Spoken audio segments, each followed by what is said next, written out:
El padre Bill Casey compartió una charla absolutamente poderosa en el retiro ministerial de Nuestra Señora de los Dolores, hablando sobre el llamado de Nuestra Señora a la oración y la necesidad de la paz en las familias para obtener paz en el mundo.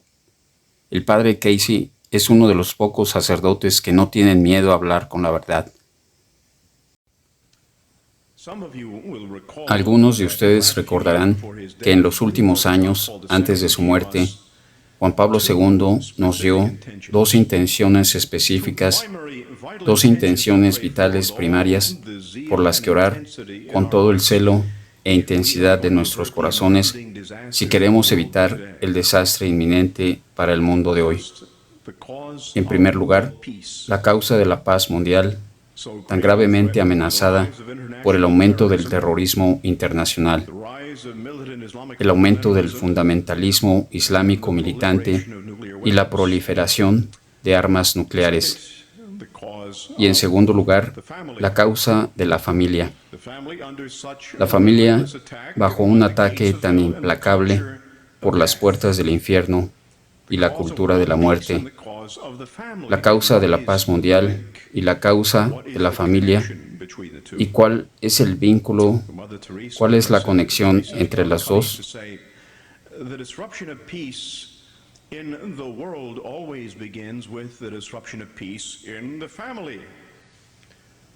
La Madre Teresa, la Beata Teresa de Calcuta, solía decir que la interrupción de la paz en el mundo siempre comienza con la interrupción de paz en la familia.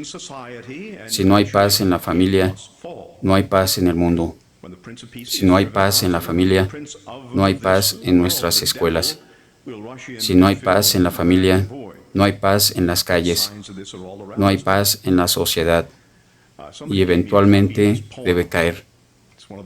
Cuando el príncipe de la paz es expulsado, el príncipe de este mundo, el diablo, se apresurará a llenar ese vacío.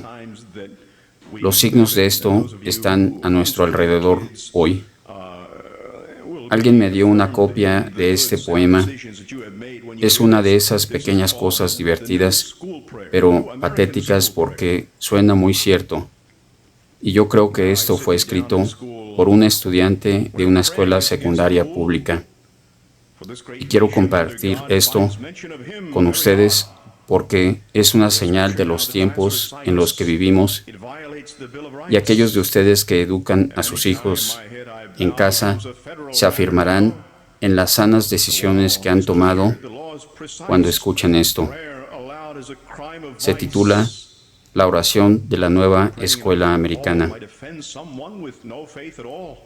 Ahora me siento en la escuela, donde orar va en contra de las reglas.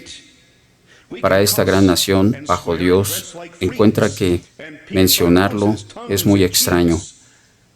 Si las escrituras se dicen en la clase, viola la Declaración de Derechos y cada vez que inclino mi cabeza se convierte en un asunto federal. Ahora la ley es clara, la ley es precisa. La oración se permite como un delito de vicio, porque orar en un salón público podría ofender a alguien sin fe. En silencio debemos meditar el nombre de Dios prohibido por el Estado. Podemos maldecir, jurar y vestirnos como monstruos y perforarnos la nariz, lenguas y mejillas. Han prohibido las armas, pero primero la Biblia. Cita el buen libro y será sujeto a posesión de drogas. Nos dicen que simplemente digamos que no, pero el sexo que sea seguro y luego te puedes ir. Eligen a una reina embarazada, pero la castidad es un sueño lejano. No se atreven a enseñarnos el bien del mal. Dicen que esos juicios no les pertenecen. Obtenemos nuestros condones y controles de natalidad. Se da estudio de brujería, nueva era e idolatría, pero los 10 mandamientos no están permitidos. Ninguna palabra de Dios debe llegar a la multitud. Da miedo aquí, debo confesarlo, donde reina el caos, la escuela es un desorden. Así que, Señor, hago esta súplica en silencio. Si me disparan, por favor, toma mi alma. Después del último tiroteo mortal en una escuela de Virginia, en abril, en el que murieron 32 personas, alguien me envió este blog de internet respondiendo a un joven que le preguntaba a Dios sobre la existencia del mal en el mundo y dice: querido Dios, ¿por qué no salvas a tus hijos? Querido Dios, ¿por qué no salvaste a tus hijos en la Universidad de Virginia Tech? ¿Por qué no salvaste a tus hijos en Columbine High School? ¿Por qué no salvaste a tus hijos en Moses Lake, Washington, Bethel, Alaska, Pearl, Mississippi, Paducah, Kentucky, Jonesboro, Arkansas, Edimburgo, Pensilvania, Fayetteville, Tennessee, Springfield, Oregon, Richmond, Virginia, Conyers, Georgia, Deming, Nuevo México, Fort Gibson, Oklahoma, California, El Cajón, California, y todos los demás? La respuesta: alguien tuvo la audacia de responder: en el nombre de Dios. Mi querida niña, lamento mucho informarle que he sido expulsado de sus escuelas. Ahora, aunque uno nunca debe presumir de hablar por Dios en casos específicos, creo que el punto que se hace aquí es válido. Verás, tanto Dios como el diablo odian un vacío. Donde Dios ha sido expulsado, el diablo se apresurará a llenar ese vacío y no habrá paz. En nuestra lectura del Evangelio, Jesús dice que no vino a traer paz, sino división.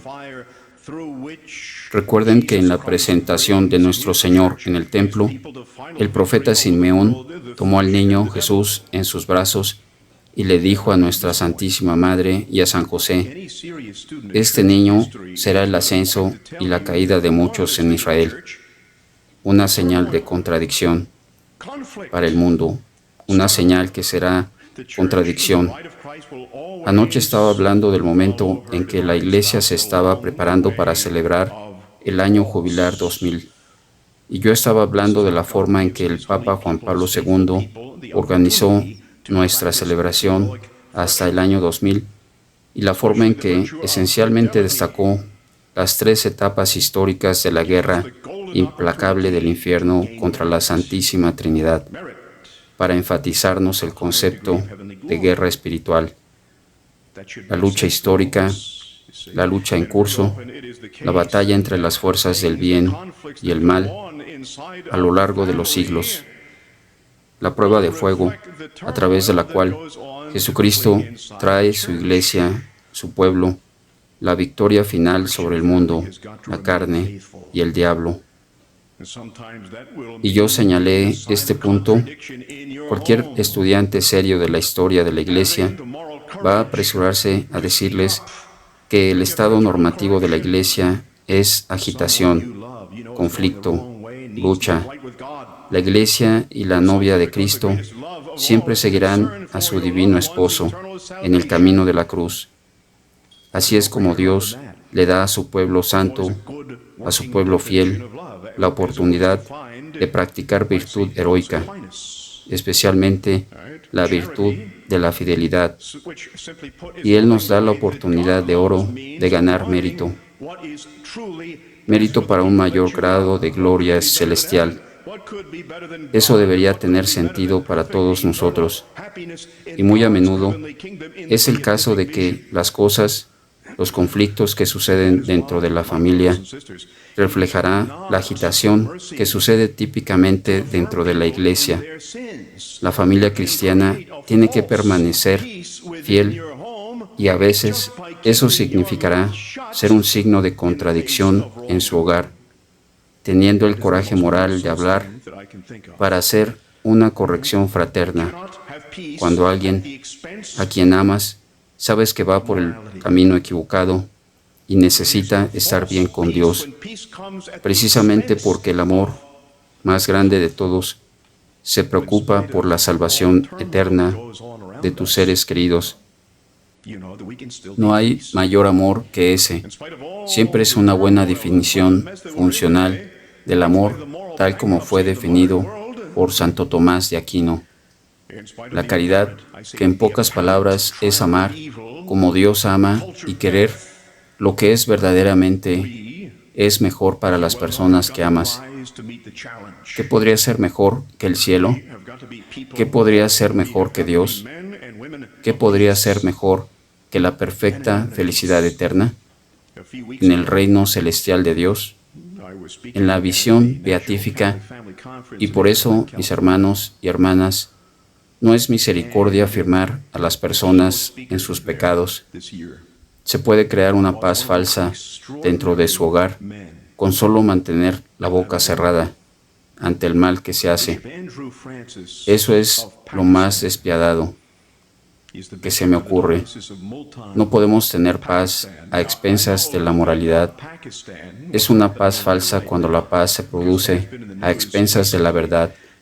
Pero a pesar de toda la agitación que sucede a nuestro alrededor, sabes que todavía podemos estar en paz a pesar de toda la agitación, a pesar del desastre en el que estamos hoy, a pesar de la bancarrota moral del mundo moderno, a pesar del aparente, yo digo el aparente triunfo del mal, la cultura de la muerte. Nosotros, como tú, también sabemos que tenemos que estar a la altura para enfrentar el desafío. Tenemos que ser personas de esperanza. Tenemos que ser hombres y mujeres de paz. Hombres y mujeres de paz. Hace unas semanas estuve hablando en la Conferencia Nacional de la Familia Católica en Anaheim, California. Y el orador principal allí este año fue uno de los hombres más extraordinarios que he conocido, el obispo Andrew Francis, de Pakistán. Él es el obispo de Tasis, de Multán, Pakistán. Ahora sé un poco sobre Pakistán, lo que está sucediendo ahí ahora mismo, porque ha aparecido en las noticias recientemente, y en Pakistán ahora mismo hay una creciente militancia fundamentalista islámica. Hay una creciente revuelta contra el gobierno del presidente Pérez Musharraf, que es proestadounidense, y ahora hay una insurgencia que se está lanzando a ataques violentos, atentados suicidas, terrorismo, etc. Y sabemos muy bien que hoy en Pakistán los cristianos se enfrentan a una sangrienta persecución. Las iglesias están siendo atacadas, los católicos están siendo asesinados, se está produciendo intentos de asesinato contra líderes de la iglesia. Por supuesto, los católicos son una minoría muy pequeña en Pakistán. Solo representan el 1.5% de la población. Yo estaba ansioso por conocer al obispo Andrew Francis y había visto su foto y sabía muy poco sobre él. Sé que había sobrevivido a un intento de asesinato y cuando lo conocí no era en absoluto lo que esperaba. Conocer a alguien que vive día tras día bajo amenaza de muerte, creo que haría que alguien se volviera sombrío, severo, hosco, de mente muy seria, con una conducta muy grave. Pero el obispo Francis no era así en absoluto, para nuestra gran sorpresa. Lo encontré ser un hombre lleno del gozo y la paz del Espíritu Santo, un hombre muy culto y refinado. Habla inglés con mucha fluidez, un hombre de buen humor, con un gran sentido del humor, simplemente un espíritu pacífico y alegre. Y tuvimos el privilegio de llegar a conocerlo.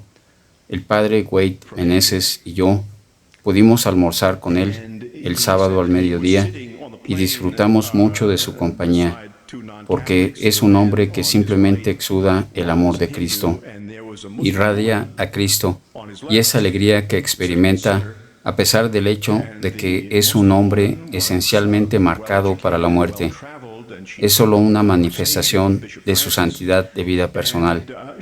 En lo que a mí respecta, el obispo Francis es un hombre que mira la muerte cara a cara todos los días y las probabilidades de supervivencia no son buenas. Él es esencialmente un hombre muerto que camina, pero es un hombre tan amable, tan agradable, tan alegre, que no podrías imaginar, pero ese es el poder del Espíritu Santo trabajando dentro de ti.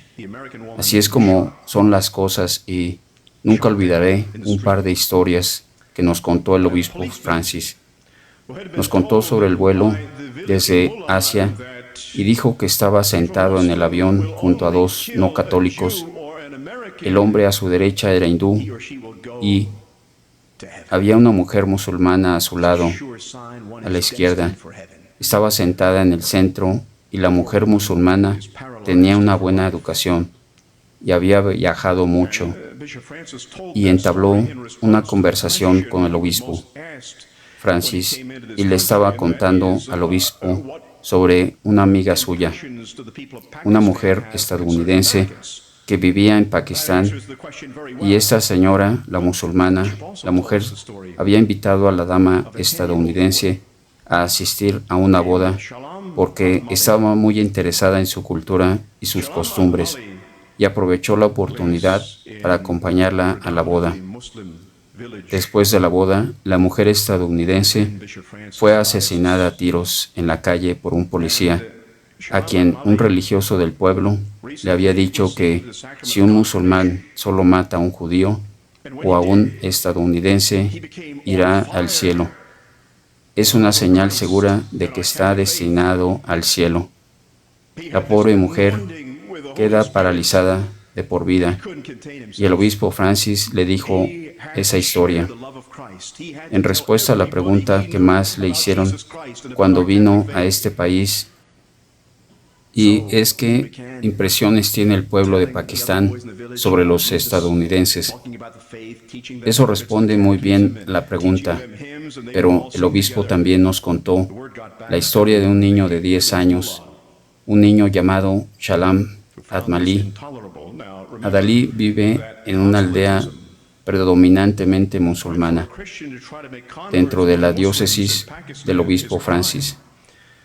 Y Shalam Admali recibió recientemente el sacramento de la confirmación y lo que hizo se encendió con el amor de Cristo en nuestra fe católica.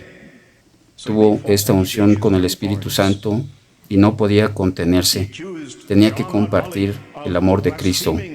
Tenía que contarles a todos los que conocía sobre Jesucristo y sobre nuestra fe católica.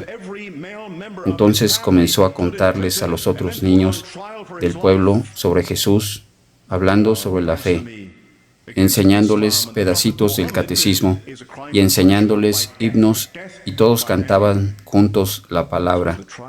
Volvió a la aldea del musulmán religioso, Mulá, que encontró esto intolerable.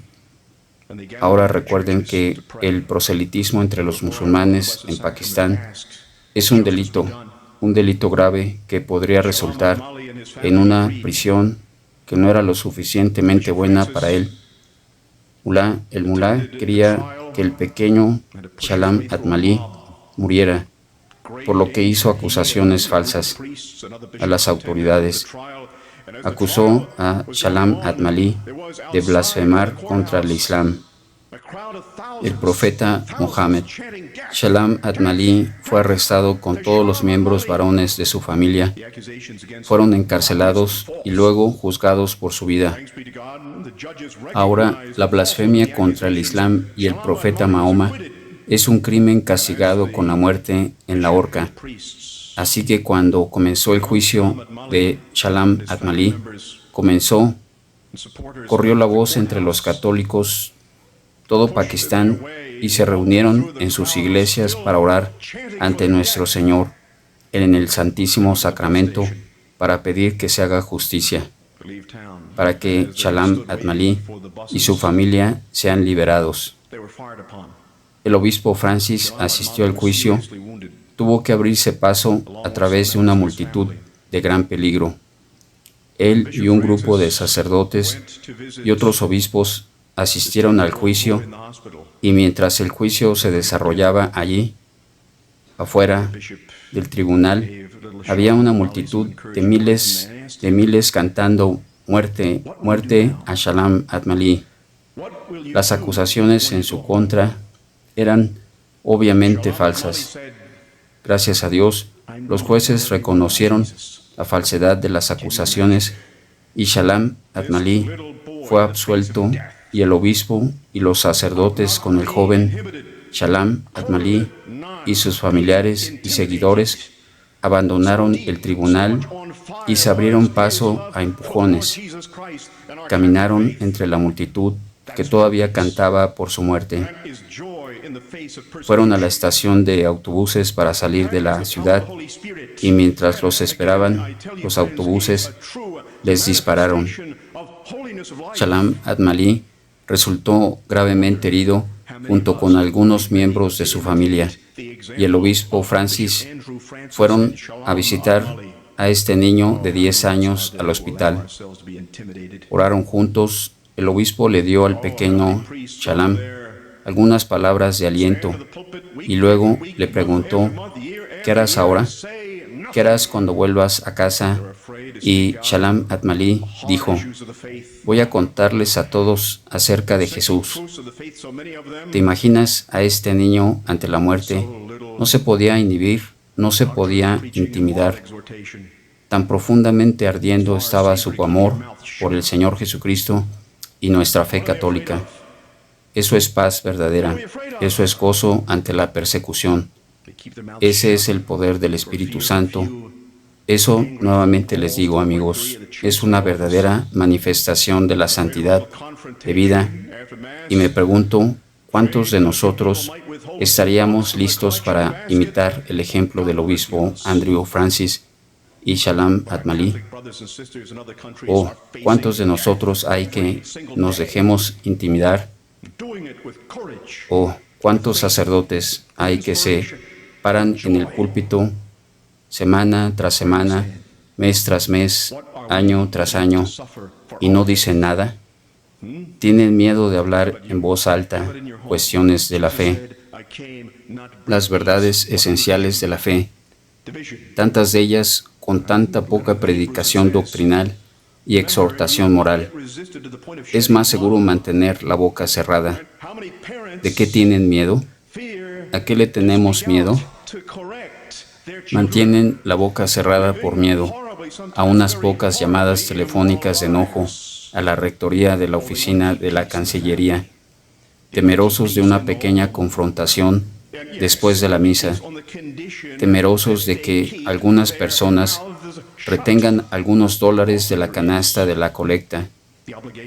Dios tenga piedad de nosotros, pero nuestros hermanos y hermanas católicos en otros países se enfrentan a la muerte cada día, haciéndolo con valentía, con fe, con inspiración, con alegría. ¿Dónde estamos? ¿Qué estamos dispuestos a sufrir por nuestra fe? ¿Qué hay de ti? ¿Qué tal en tu hogar? Jesús dijo: no vine a traer paz, sino división. La carta a los Hebreos dice: recuerda que todavía no has resistido hasta el punto de derramar sangre, ¿verdad? ¿Cuántos padres temen hablar para corregir a sus hijos que viven vidas horribles, a veces muy horriblemente inmorales? ¿O quieren mantener la paz en la familia? ¿Quieren mantener la paz en el hogar? Y sí, será paz con la condición de que mantengan la boca cerrada. Y muchas veces existe la obligación, la grave obligación moral de hacer la corrección fraterna.